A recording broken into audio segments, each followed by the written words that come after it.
सीता के पूजन करते समय एक सखी आती है, बिहुला सखी। उसकी दशा सब सखियां देखती हैं कि आँखों से अस्त्रबिंद भी झर रहे हैं और हंस भी रही है और रो भी रही है। अजीब दशा है। उस सखी के दशा को देख करके सभी सखियां पूछती हैं, तुम्हारी ऐसी दशा कैसी है? ये आँखों से अस्त्रबिंद भी झर रहे हैं और हंस भी रही है।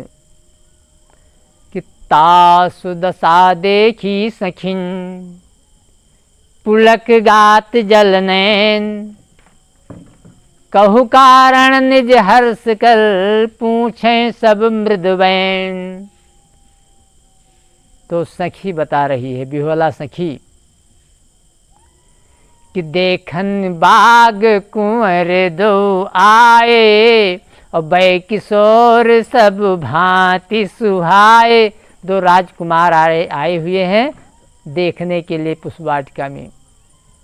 इतने सुंदर हैं, इतने सुंदर हैं कि वर्णन ही नहीं किया जा सकता। सखियां डांटने लगी, तुम क्यों वहाँ गई थी?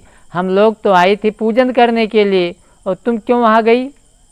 तो कहती है, मैं गई थी पुष्प लेने के लिए कि सुंदर सुंदर पुष्प चुन लाऊं जिससे गौरी जी का पूजन करें आप सब।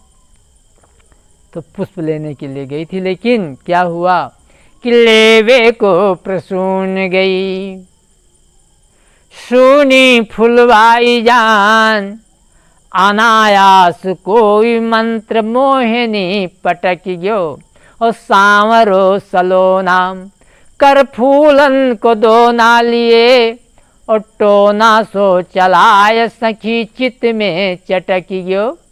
कि बिंदु कभी देखत ही मृग मन मोह गयो, और चटपट जाय लट जाल में लटक गयो, और बिहसी बिहसी नैन मारगते धसी धसी, और आली अवधेश लाल उर में अटक गयो। सभी सखियां पूछने लगी, कैसे हैं, कितने सुंदर हैं? वो कहती है, क्या मैं वर्णन करूं? अरे ब्रह्मा विष्णु और शंकर से तो कोई सुंदर है ही नहीं, और उनसे भी ये अधिक सुंदर हैं। अब जो मेरी आंखें दर्शन कर चुकी हैं, उनके समान न कोई संसार में मिलेगा और न आज तक कोई मिल चुका है। न ऐसी सुंदरता मैंने देखी है, न कभी देखूंगी। अवध बिहारी धनुधारी सुखकारी त्याग, आंखें अब और को न आदर विषेखेंगी, और शंभु विधि विष्णु से अधिक स्वरूपवान, कौन समता में सुनो जाहि लेखेंगी। कि बिंदु कवि मृदुता मधुरता मनोहरता, परख चुकी है बार बार क्या परेखेंगी। आली सुधा प्याली सी निराली मत वाली छवि, और देखी है जो आज कभी देखी है न देखेंगी। सभी सखियां कहती हैं, आखिर कुछ तो बताओ, कितनी सुंदर हैं? वो कहती है कि क्या बतावें।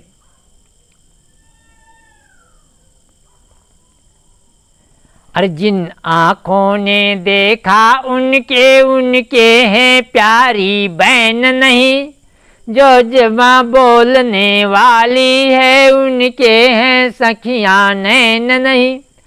नेत्र तो दर्शन किया तो नेत्र के वाणी नहीं है कि वो बता दे, और वाणी बोलती है तो वाणी की आँख ही नहीं है कि जो दर्शन कर सके।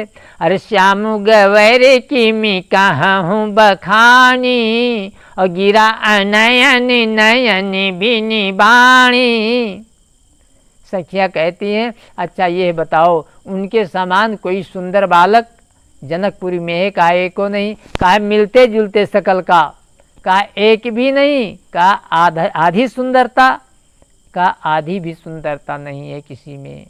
ऐसा जान पड़ता है कि मानो ब्रह्मा ने पहले सांचा बनाया, उस सांचा में उन्हें ढाला और उसके बाद में वो सांचा ही टूट गया। और मैं तो ये समझ रही हूँ कि ब्रह्मा के पास इतनी शक्ति नहीं थी कि उन्हें बना दें, मानो ब्रह्मा को संसार की रचना उन्होंने की, क्योंकि वैसे सुंदर तो कोई देवता हैं ही नहीं।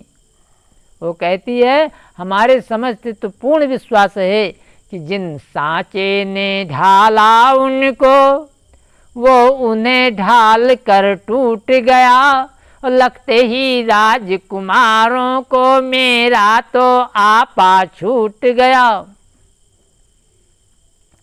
अब सीता जी को याद आ रहा है कि सुमिर सिए नारद बचन, उपजी प्रीत पुनीत, चकित बिलोकत चहु दिस, जनुष मृगी सभीत।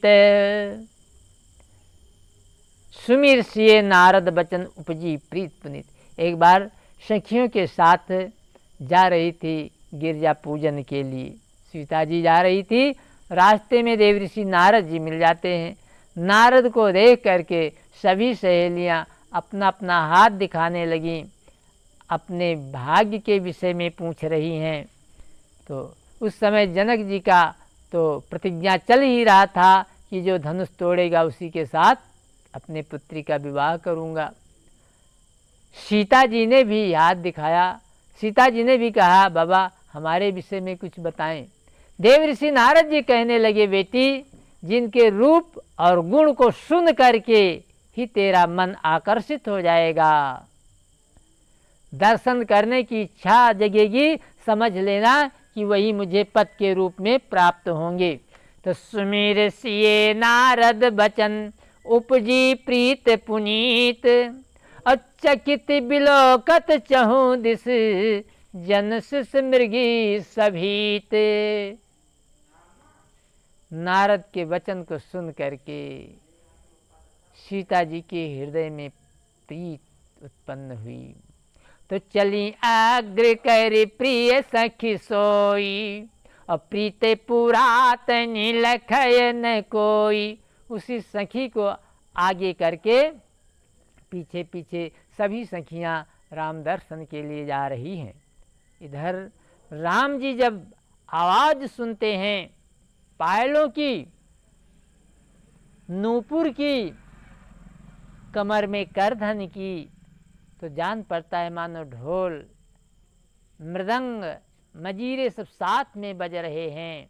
अरे कंकणे की नूपुर धुनि सुनी, कहती लखन सन राम हृदय गुण।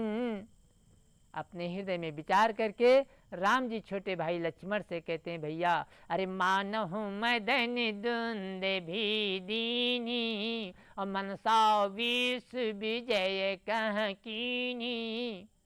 अस कही फिर चित ये ते ही ओरा, उसी मुख शशि भय नयन चकोरा। भय बिलोचन चारु अचंचल, मनव सकुच निमित जय दिगंचल।